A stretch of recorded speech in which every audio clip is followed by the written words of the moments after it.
poder tener a esta audiencia tan selecta de la Universidad Nacional de Ingeniería y, bueno, muy contento de poder compartir con ustedes algo de la experiencia y de los conocimientos que hemos podido adquirir en el entorno profesional. Vamos a hablar un poco sobre, digamos, una introducción a lo que es la seguridad de la información en ambientes industriales. Bueno, soy yo. Ya creo que ya me han presentado, así que pasamos directamente al tema. Como algo introductorio, creo que abrimos abrimos los periódicos, abrimos la internet, revisamos los diarios y vamos a ver constantemente incidentes de seguridad de la información, incidentes de ciberseguridad. Acá he puesto algunos ejemplos. Vemos acá, por ejemplo, uno en que habla de dice así actúa Lazarus, el grupo de cibercriminales al que se atribuye el robo de $81 millones del Banco de Bangladesh, ¿no? Este es uno de los robos más grandes de la historia a un banco, en el que se llevaron, pues los cibercriminales llevaron $81 millones que no fueron recuperados, ¿no? Y es un hito histórico de la manera en que se logró este atraco, todo mediante computadoras, mediante el ciberespacio. Otra cosa que vemos constantemente, Facebook dice, reconoce la filtración de datos de más de 120 millones de usuarios, ¿no? Puede ser Facebook, puede ser otra red. Hace unos días, ha sido LinkedIn, ¿no? LinkedIn, el que ha tenido una brecha muy grande. Me parece que es algo así de 95 millones de registros. Entonces, esto también ocurre. Hay robo de dinero, hay robo de datos personales, y acá vemos una noticia interesante. Dice, así es como un ciberataque deja toda una ciudad a oscuras.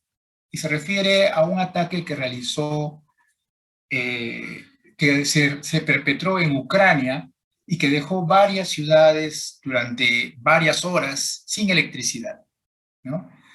Al haber un tema de rivalidad política entre Ucrania y Rusia, bueno, Ucrania culpa a Rusia el haber perpetrado el ciberataque, y hay varios indicios que apuntan a que pues está diciendo lo correcto. Entonces vemos acá que ya se mezcla la política, el tema militar, se mezcla con lo que es la ciberseguridad. Pero acá lo interesante es que no se están robando dinero como en el anterior, o datos personales como en los anteriores incidentes, sino están atacando una infraestructura crítica, están dejando a oscuras ciudades, lo cual no solamente ocasiona pues una incomodidad. Sabemos que la electricidad es una infraestructura crítica. Imagínense los hospitales que se quedan 8, 12 horas sin electricidad. ¿Qué es lo que va a pasar? Las personas que están dependiendo de la electricidad para su vida se quedan atrapadas en un ascensor, por ejemplo. Pudieran tener algunos de ellos problemas graves y consecuencias fatales. Entonces, las industrias, que también obviamente dependen de electricidad, ¿cuánto van a estar impedidas de continuar, van a estar detenidas a causa de un ataque de esa naturaleza? Vemos que aquí otra noticia, ¿no? Esto es mucho más cercano, en el Banco de Chile. Esto ocurrió hace 3 años más o menos. Un mal día realmente.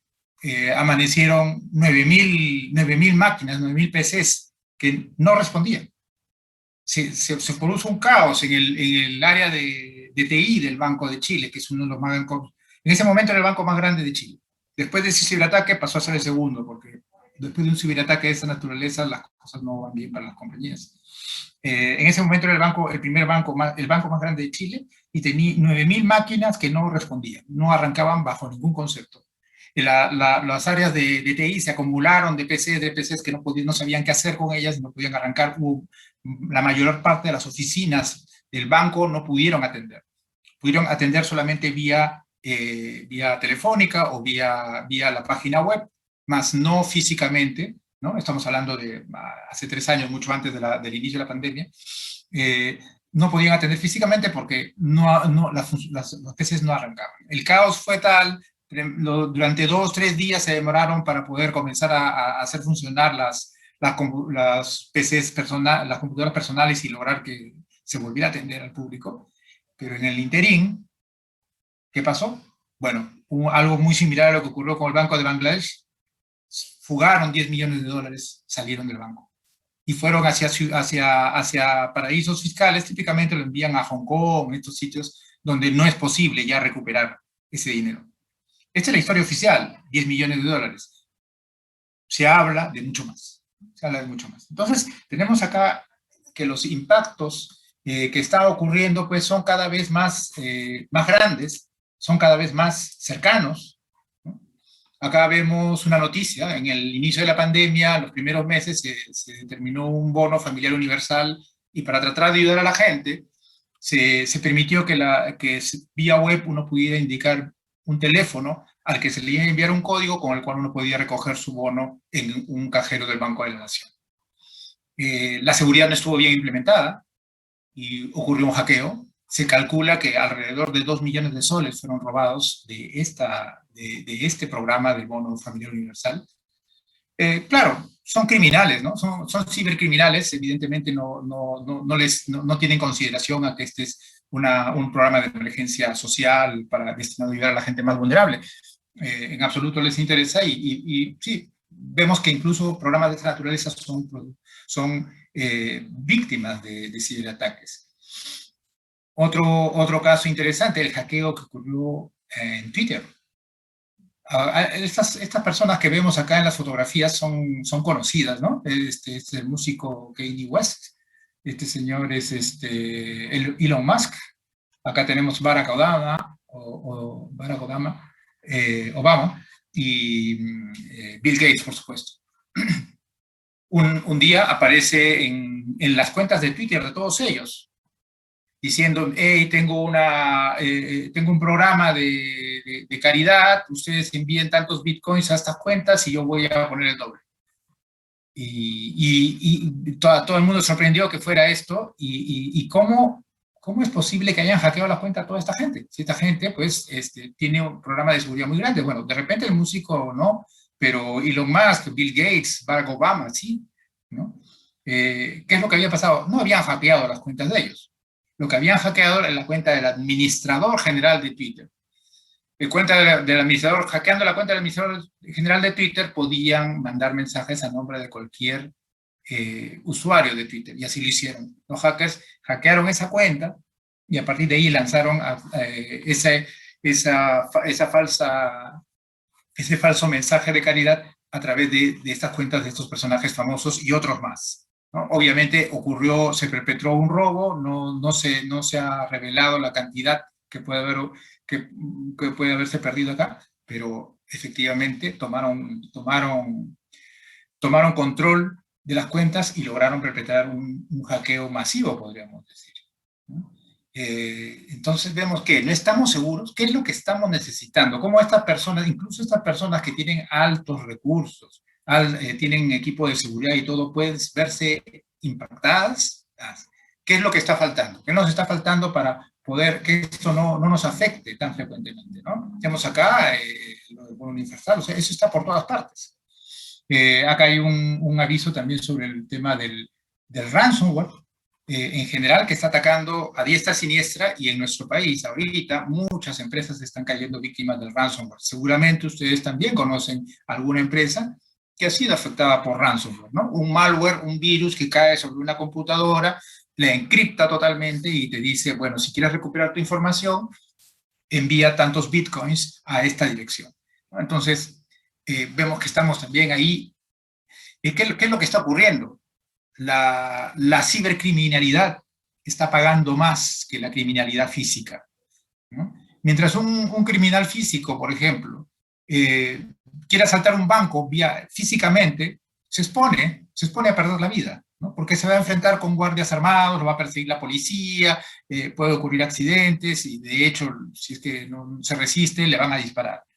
En cambio, un cibercriminal no expone su vida, ¿no? Es más seguro. Y lo más importante para las organizaciones criminales es que se gana más. Actualmente se está ganando más. Se calcula que la cibercriminalidad está actualmente recogiendo más dinero que el tráfico de drogas. Entonces, ya las grandes organizaciones criminales, ya las mafias, ya están, oye, la droga ya es una cosa medio del pasado. Ahorita se están pasando a el cibercrimen. con el cibercrimen se están financiando. Dejé esta noticia para el último. Hackean una planta potabilizadora, la que está a la derecha, una planta potabilizadora en Estados Unidos y alteran el agua con un químico corrosivo y venenoso, ¿no? O sea, lo que hicieron fue tomar control de la planta remotamente, lograron hackear el sistema de la planta, incluyendo el sistema industrial de la planta, y movieron un actuador para que la dosificación de la soda cáustica, ¿no? La soda cáustica es un químico que sirve efectivamente, es parte del tratamiento que recibe el agua, pero es un químico peligroso, se debe usar en pequeñas cantidades, solamente para cambiar la medida del pH. Pero en este caso, pues, le propusieron una cantidad 10 veces superior a la que normalmente se usa, y si esa agua hubiera llegado a los domicilios, pues hubiera ocasionado mucho daño, ¿no? Imagínense que alguien hubiera descuidadamente tomado esa agua directamente o lo hubiera usado para cocinar. La soda cáustica no se evapora al hervir. Hubiera hecho daño a los utensilios, pero también si alguien se la llevaba a digerir, pues iba a producir mucho daño al tracto digestivo y de repente en algunos casos hasta desenlaces fatales. Entonces vemos aquí que, oye, ¿qué pasó aquí? Esto todavía está en este caso es bastante reciente, este es de febrero de este año, todavía está en investigación, no se sabe exactamente por qué no pidieron un rescate, no se sabe exactamente quién lo hizo, aparentemente lo hizo alguien por el deseo o de repente tendría algún objetivo, algún objetivo de venganza o algo así, pero definitivamente no estaban pidiendo dinero, ¿no? Y hay muchos casos más. Muchos casos más. Hace poco también el caso de Pipeline, Colonial Pipeline, en el este de Estados Unidos, un oleoducto que surtía de gasolina y otros combustibles al este de los Estados Unidos, la costa este, la costa atlántica, también sufrió un ransomware, un ataque de ransomware, y lo que ocasionó fue que se detuviera el suministro de gasolina e inmediatamente los precios se dispararon. Y obviamente pues también fue un caos, un tremendo caos, y todo el mundo se preguntaba cómo es posible que un cibercriminal pueda tener un impacto tan fuerte sobre el país prácticamente, porque fue toda una zona del país la que fue afectada. Vemos entonces que lo que se está cerniendo sobre nosotros es una era que ya comenzó, de peligros cada vez más insidiosos, más de mayor impacto, y con organizaciones cada vez más sofisticadas sobre la seguridad, sobre aquello de lo que cada vez estamos dependiendo más, que es la tecnología informática. Vamos a dar un breve repaso a lo que es las bases de la seguridad de la información, por si tal vez algunos no lo tienen muy claro. La seguridad de la información se dedica a la preservación de tres principales características, ¿ya? Que se llaman la confidencialidad, la integridad y la disponibilidad. La confidencialidad es la propiedad de la información para que ésta no esté disponible a terceros no autorizados. Bueno, creo que todos entendemos lo que es la confidencialidad. Yo no quiero que esta información sea de público dominio. Hay otra información que sí. Si vamos a una empresa, por ejemplo, lo que se publica en la página web es porque la empresa quiere que esa información sea pública, que todo el mundo conozca. Seguramente la empresa quiere que conozcan los servicios que presta, con su historia, la gente que lo está respaldando, sus alianzas, qué sé yo. Entonces, todo eso es público y la empresa quiere que sea público. Pero hay información que no desea que sea pública, por ejemplo, sus planes estratégicos. Una empresa no desea que sus planes estratégicos sean de dominio público porque le quitaría esa ventaja competitiva que le están dando esos planes, ¿no? No desea que se conozcan, por ejemplo, sus fórmulas, ¿no? Muchas fórmulas son secretos comerciales. Muy famoso es el ejemplo de la fórmula de la Coca-Cola, que dicen que es súper secreto y que nadie lo conoce, pero no es el único ejemplo. Hay muchísimas empresas que tienen una formulación propia y que no desean que nadie la conozca porque es un secreto comercial, ¿no? Y están en pleno derecho. Temas de protección intelectual también, ¿no? Hasta que no se publiquen, todavía son secreto, y proyectos de investigación, una investigación que está en pleno desarrollo, tampoco se desea que sea, y datos personales, obviamente. Nadie desea que los datos personales sean expuestos. Incluso la ley los protege, ¿no? La ley de protección de datos personales nos dice, pues no debemos lo que es los datos de contacto, ¿no? O sea, el teléfono, la dirección, no deben estar por ahí circulando, solamente con autorización del titular. Y deben usarse para lo que el titular ha autorizado. Y hay otros datos aún más sensibles, ¿no? Como los ingresos, los datos relacionados con salud, con creencias, etcétera, aún son más protegidos, son dentro de un grado mayor de sensibilidad dentro de lo que son datos personales. Otra característica que se quiere proteger es el tema de la integridad. La integridad significa que la información es completa, es exacta, que no ha sido modificada. Por ejemplo, si yo soy una entidad financiera o soy una empresa comercial y estoy vendiendo un producto a 100 soles. ¿Qué pasa si alguien entra a mi publicidad desde afuera, a mi página web y me cambia el precio a 50 soles? Y la gente, uy, qué barato, entra y compra montones. Y después yo me doy cuenta, uy, ¿qué pasó? Uno, perdí mucho dinero porque vendía la mitad del precio. Y dos, cuando quiero volverlo a subir, me voy a ganar una demanda porque van a decir, pusiste publicidad engañosa. Tu publicidad decía 50 soles y ahora lo quieres vender a 100, ¿no?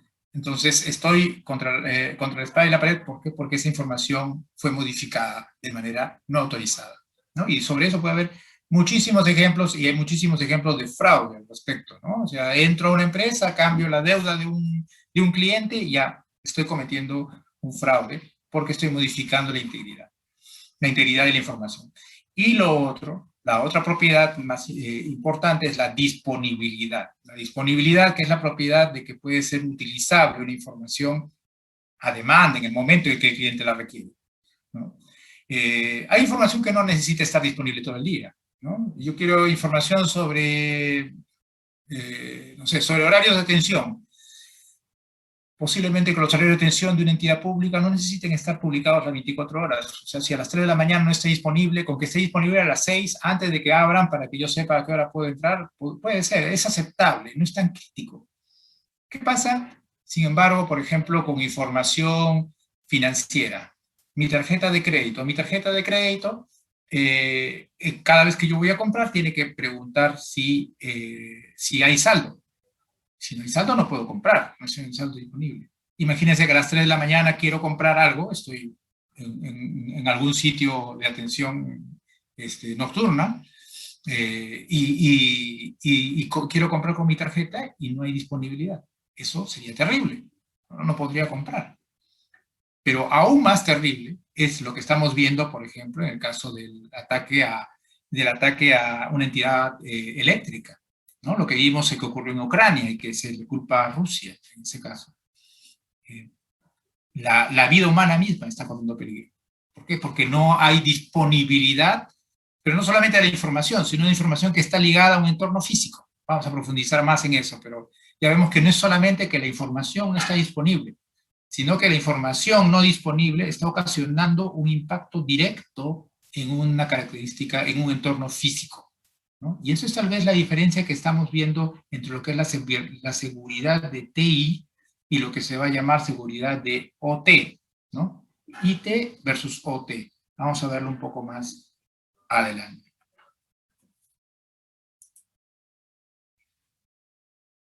¿Cuáles son las amenazas que se dan a la seguridad de la información? ¿Cuáles amenazas? Hemos visto ya en los incidentes que hemos visto al inicio, hemos visto varios casos de impactos que se han ocurrido como consecuencia de una falla en la seguridad de la información.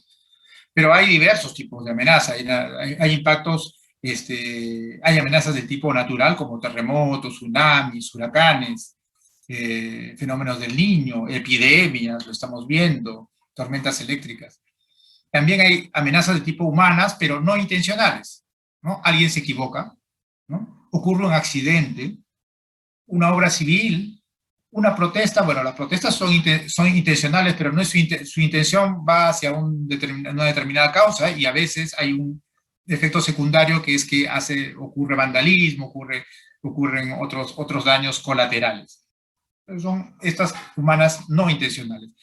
Y luego hay las humanas intencionales, que son a veces las más peligrosas, ¿no? El fraude. Quiero beneficiarme, el hacker, el atacante quiere beneficiarse económicamente haciendo fallar un sistema. Entonces, un fraude. Un ransomware, ¿no? Captura la información de tu PC, de tu servidor, y no la voy a soltar sino hasta que me pagues una determinada en Bitcoin, una determinada cantidad en una moneda, en un criptoactivo. Atentados también. DDoS. DDoS es denegación de servicios distribuidos, ¿no? Son siglas en inglés, Distributed Denial of Service. ¿Ya? Denegación de servicios distribuidos. Es decir, voy a denegarle el servicio, voy a hacer que su página web se caiga y ya no va a funcionar.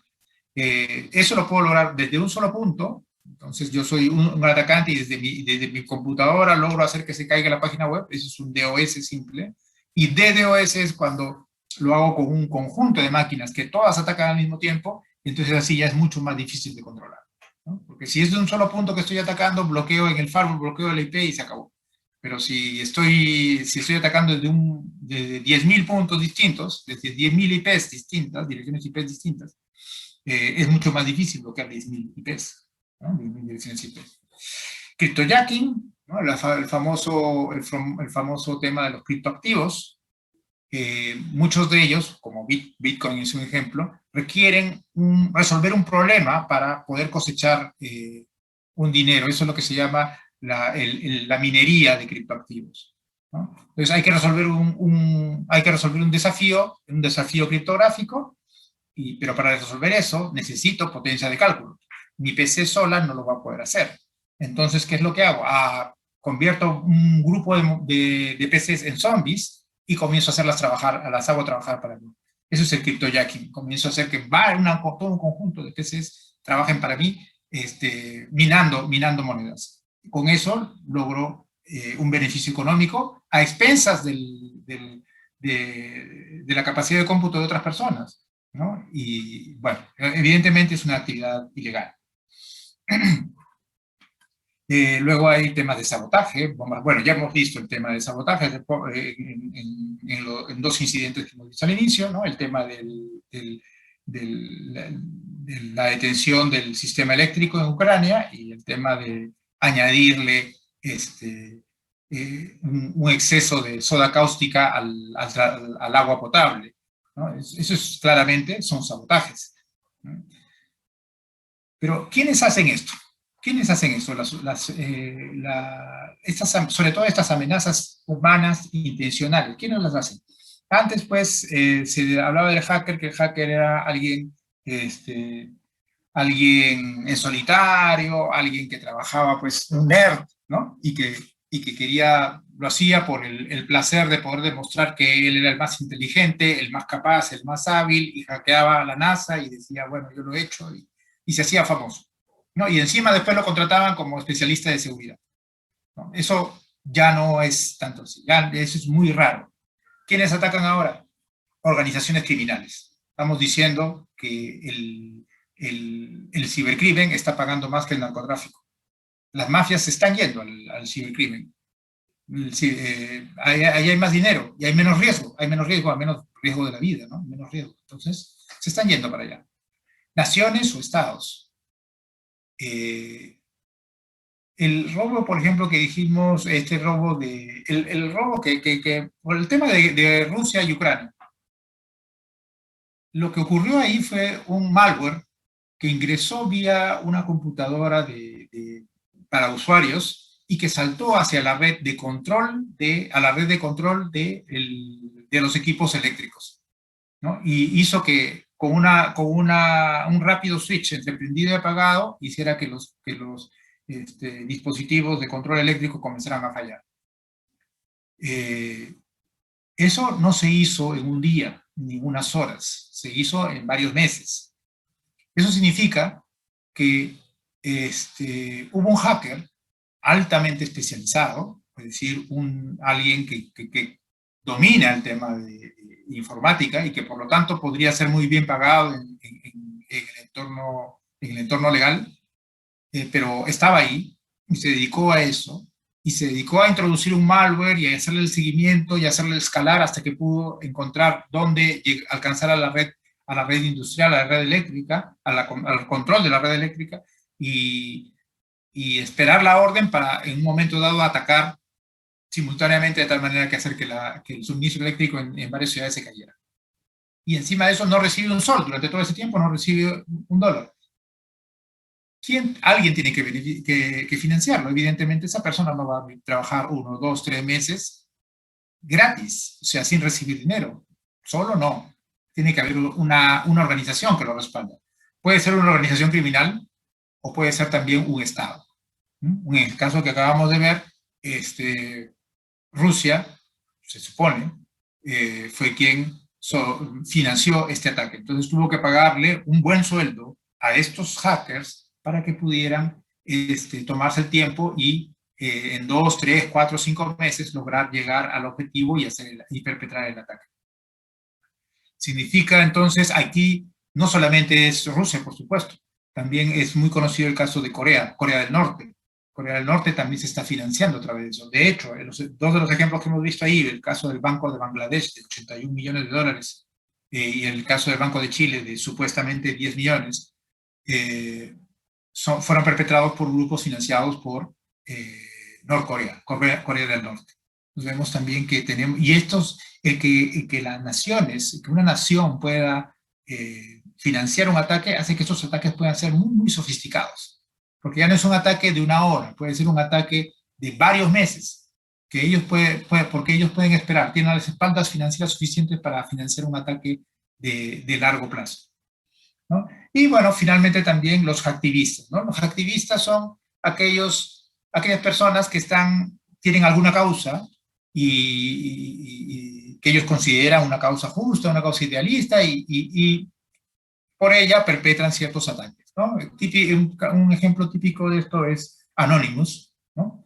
Anonymous, Lulzsec, que no sé, pues, ocurre algún tema de impacto nacional y dicen, no, esto es culpa de tales, ¿no? Entonces va del gobierno, van y comienzan a atacar el gobierno, ¿no? Lo hemos visto varias veces en los últimos años aquí en Perú y esto ocurre también en todo el mundo, ¿no? Deciden atacar por alguna determinada causa y atacan a determinado grupo empresarial o atacan al gobierno o a determinadas entidades, ¿no? Entonces, estas personas también hay que tomarlo en cuenta porque estos activistas no están buscando dinero como en los dos casos anteriores, o al menos no como fin primario.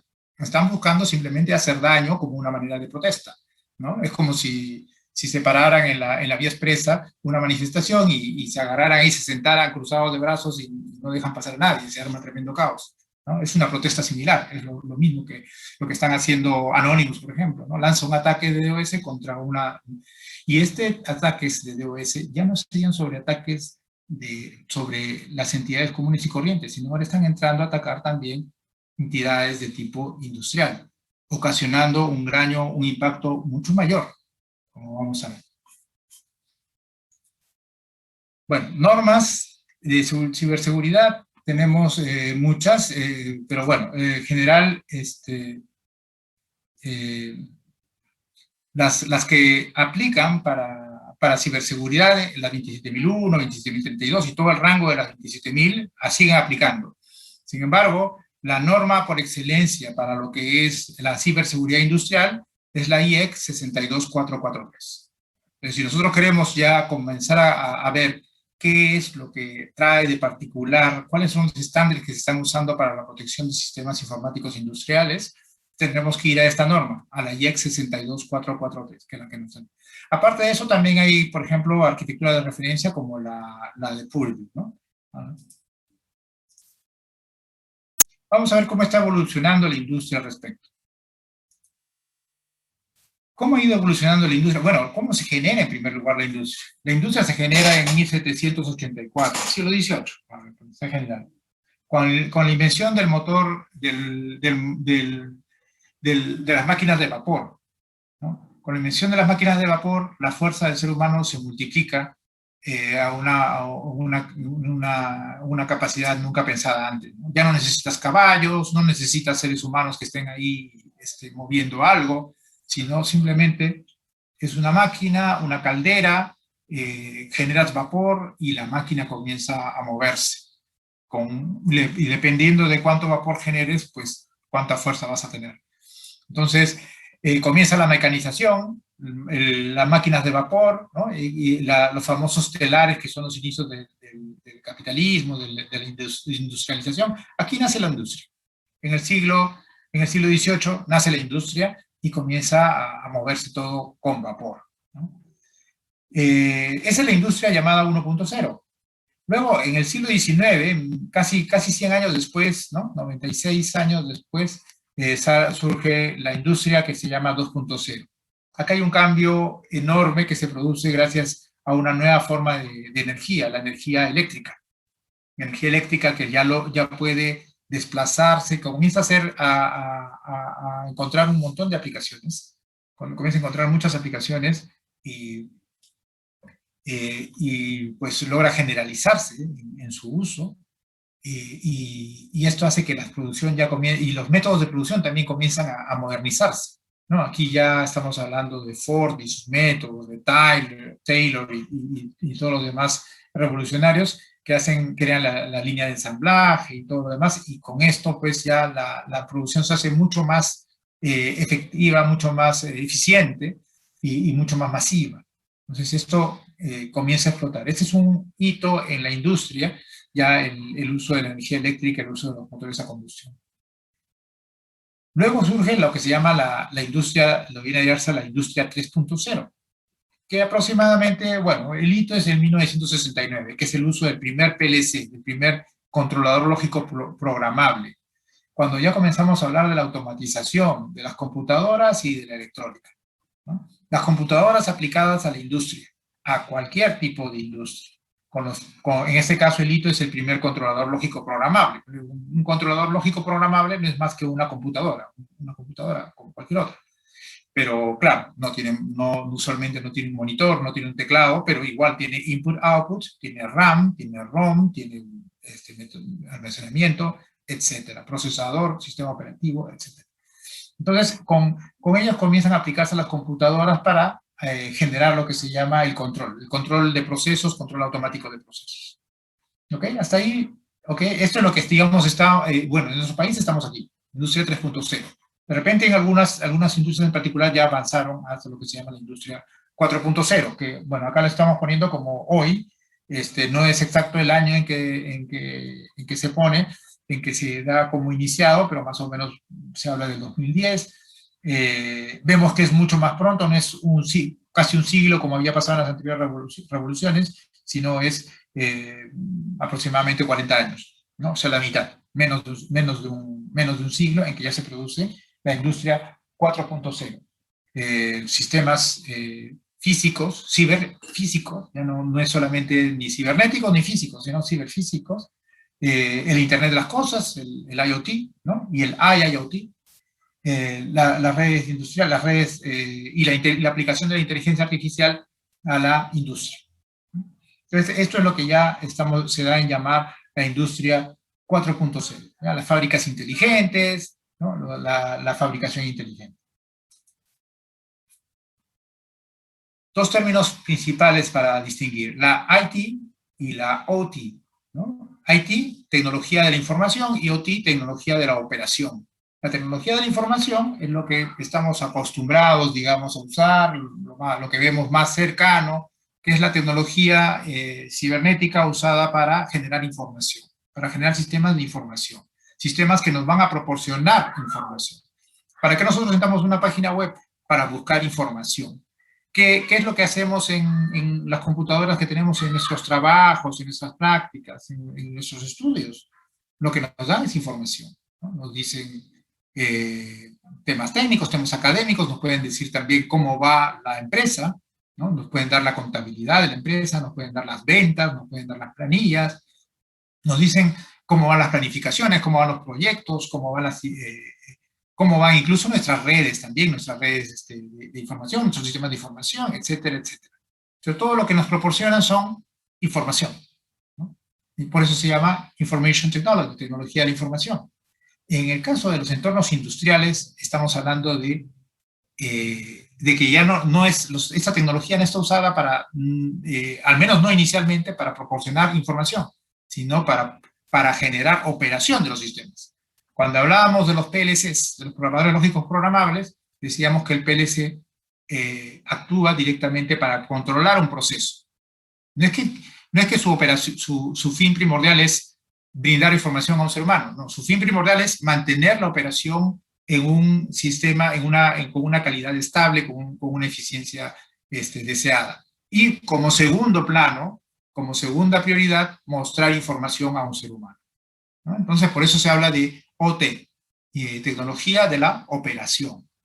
¿De qué términos hablamos? Normalmente en OT hablamos de sistemas de supervisión, sistemas que supervisan la operación, sistemas que sirven para que las fábricas funcionen, sistemas de control, para lograr que la operación se realice en un entorno estable, un entorno continuo, con variables, las variables óptimas de calidad, que los procesos el equipamiento de los procesos funcione también, mientras que en IT estamos hablando de sistemas de almacenamiento, tecnología de computación, aplicaciones de negocios, el data analysis, ¿no? El famoso data analytics, que ahora está muy de moda, surge por el lado de IT, porque lo que quiere dar el analytics es información. El objetivo del data analytics es brindar información. Entonces, esa es la separación entre OT y IT. Vemos, sin embargo, acá hay una pequeña intersección. Esa intersección vamos a ver que va a ir cambiando en el tiempo. Solamente para hacer recordar lo que es un PLC, este es un control de procesos, es la aplicación a un control de procesos, es el trata de un mezclador que tiene un material A y un material B que entran a través de unas válvulas de alimentación. Una válvula que alimenta el material A y otra válvula para el material B. Y otra válvula para el vapor que calienta el mezclador, ¿no? Esto que ven acá, esta que dice steam, ¿no? El vapor, la válvula de vapor, y lo que tiene acá es ¿cómo le llaman esto? Bueno, es un calentador. Fundamentalmente el vapor pasa alrededor del mezclador, no entra, no se mezcla con las sustancias del material A o B, sino es solamente alrededor. ¿Para qué? Para elevar la temperatura. Y finalmente hay una válvula de descarga que va llenando, así en este caso se ven una especie de balones o recipientes. Esa temperatura, esta mezcla debe realizarse seguramente a una temperatura dada, para que se produzca el producto final con la calidad deseada. Si esa temperatura es muy alta, ¿qué puede ocurrir? Bueno, puede que el producto salga malo, puede que el producto salga quemado, puede que si la temperatura sube demasiado, la presión también se incrementa y este envase reviente, simplemente, así de simple, reviente, explote, ¿no?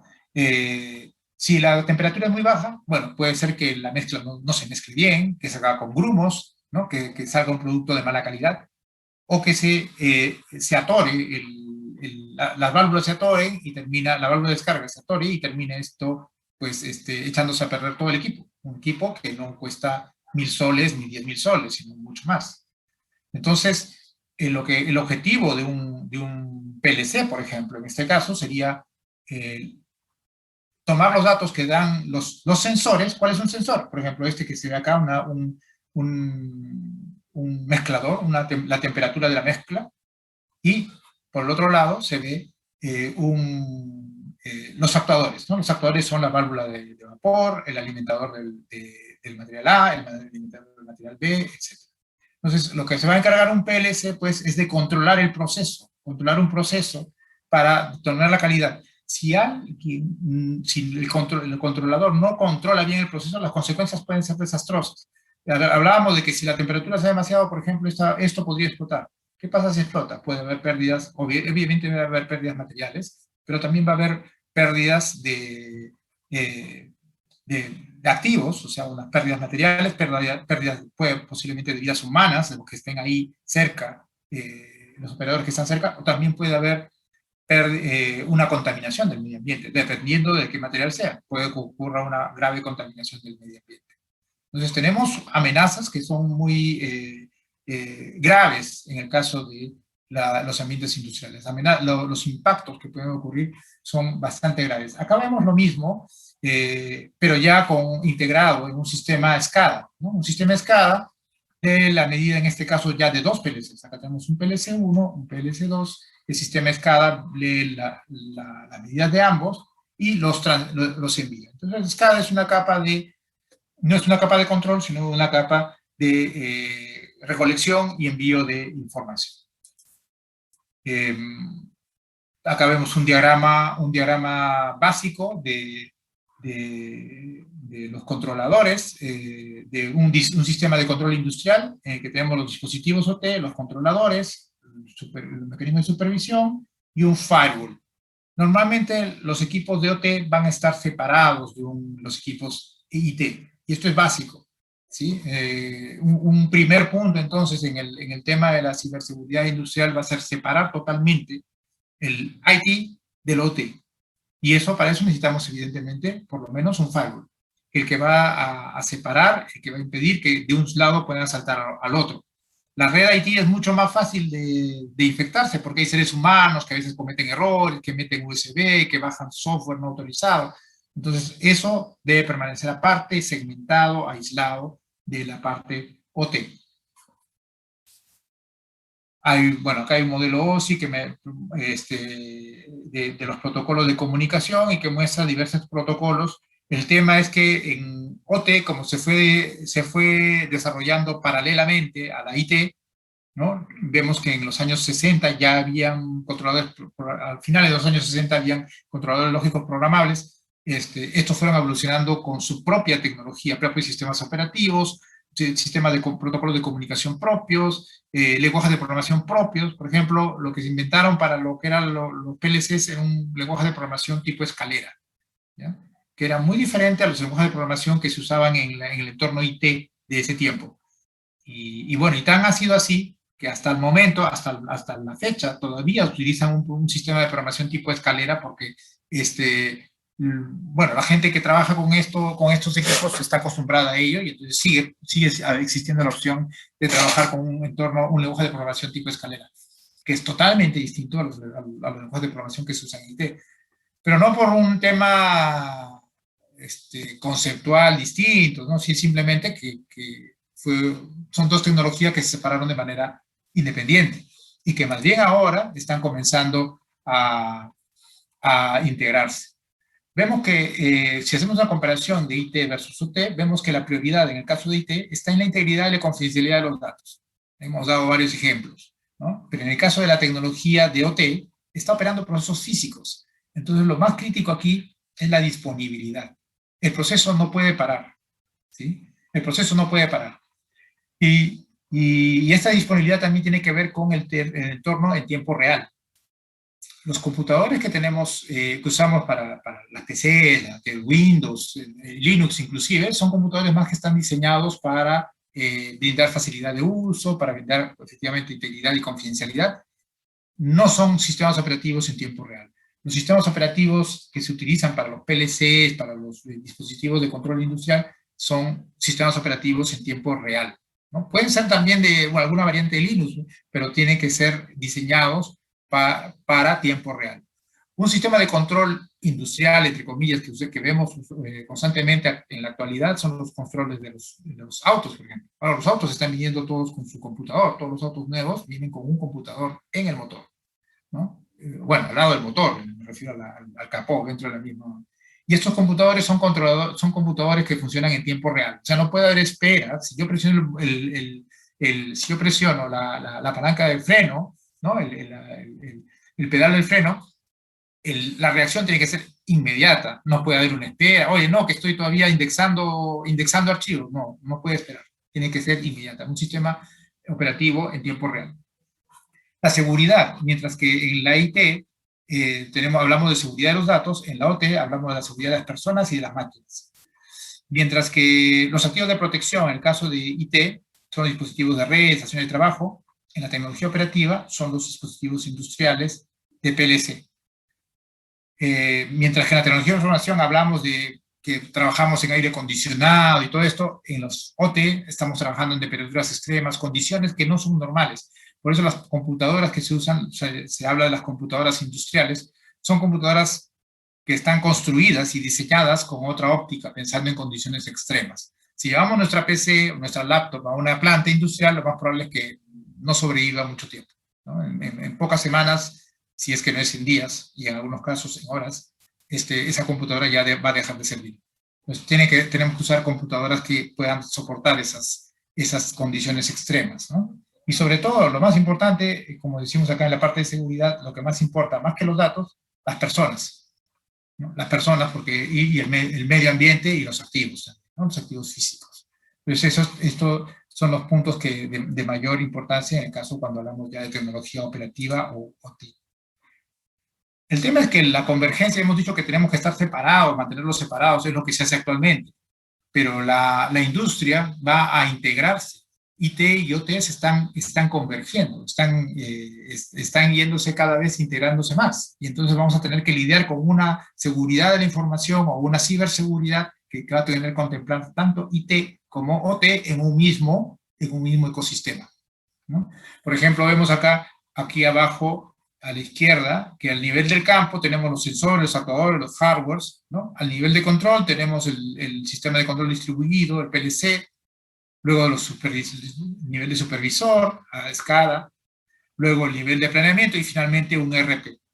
Pero el RP sí yo lo conozco, el RP son tipo SAP, tipo PeopleSoft, no, sí, efectivamente, es tecnología netamente IT, pero la tecnología que tenemos abajo es tecnología netamente OT, y bueno, se están integrando, pues, porque efectivamente, ¿cómo sé yo cuánto he despachado de un determinado material? Ah, bueno, voy a medir, voy a pesar el camión al momento de entrar, le voy a despachar y después voy a medir al momento de salir. La diferencia es el peso que le he añadido, por lo tanto, lo que le he despachado, ¿no? Entonces, una forma de medir, y eso tiene que estar integrado con mi ERP, por supuesto que sí, ¿no? Todo eso tiene que ser integrado. Entonces, finalmente, la OT y la IT como se dice, están convergiendo. Y todo esto más el tema de las nubes. Ahora todo se está migrando a la nube está tomando una importancia crucial para poder tener acceso universal a la información, pero también un acceso universal al control. Entonces vemos que los sistemas tanto IT como OT están interactuando con sistemas de borde y están interactuando con nubes industriales. Nubes industriales que nos van a permitir hacer un inventario y mantenimiento de los activos, una salvaguarda, una vigilancia de los parámetros para la seguridad de los seres humanos, la optimización del producto, la sostenibilidad y la preservación de la energía, la optimización de cadena de valor, etc. ¿No? Y tenemos la nube IT también. Vemos que ahorita también están nubes separadas, pero posiblemente cada vez más haya integración. ¿Ok? Las infraestructuras críticas, dentro de lo que clasificación que se está dando, bueno, tenemos acá una clasificación que hablamos de seguridad digital, seguridad de IoT, y seguridad de información, dentro de ella la seguridad de IT, y dentro de ella la seguridad de OT y la seguridad física.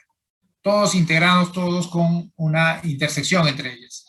Tenemos que comenzar a trabajar con esta conceptualización de los diversos dominios de la seguridad, sabiendo que van a interactuar. No es que, no, yo veo ciberseguridad, entonces no me interesa en absoluto la seguridad física. No es así. Voy a tener que interactuar. Lo mismo, si yo veo OT, ya no veo nada de IT, no, tiene una interacción y viceversa. ¿Sí?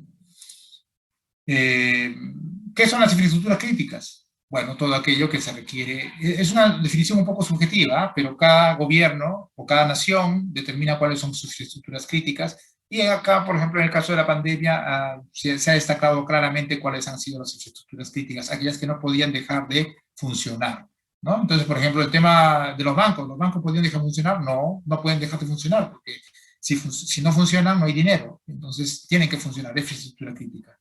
Pero también, por ejemplo, las plantas industriales, las comunicaciones, la energía, el agua potable, ¿no? Y que son en su mayor parte industriales. Pero también hay infraestructuras industriales que no son críticas, ¿no? Entonces, la IT y la OT también se cruzan en la parte o intersectan en la parte que tiene que ver con las infraestructuras críticas, que tenemos que mantener funcionando 24/7, 365 días del año, hacia pandemia, hacia guerra, hacia terrorismo, ¿no? Entonces, todo esto también entonces tiene que mantenerse y tenemos que diseñar no solamente que los activos físicos funcionen permanentemente, sino también que la IT, la tecnología que los sostiene, también funcione permanentemente. ¿Ok? ¿Cómo detectar un ciberataque? Acabamos de ver que hay ciberataques, en el caso de Rusia y Ucrania, el tipo que se metió a echar soda cáustica al agua potable, y otros más, muchos más. Uno de los primeros ataques a infraestructuras industriales más conocidos fue Stuxnet. ¿Ya? Stuxnet fue un malware que entró y que lo que hacía era a una planta, hacía que las centrífugas giraran a gran velocidad y luego las detenía también, las hacía frenar en seco. Con eso lo que lograba era estropearlas. Y lo hizo repetidas veces de manera sincronizada que inutilizó las plantas totalmente, ¿no? Entonces, eso fue un ataque dirigido, ¿no? ¿Cómo detecto yo un ataque? Bueno, no hay mucha diferencia con IT.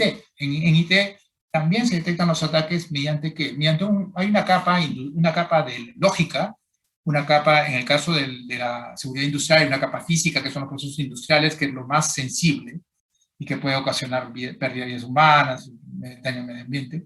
Existe también las personas, y bueno, en este caso existe el detector de intrusos. El detector de intrusos, en general, hablando como término amplio de detección de intrusos, y también el SIEM, ¿no? El SIEM, que es el colector de toda la información del entorno informático y que genera, en pocas palabras, ¿qué es lo que busca?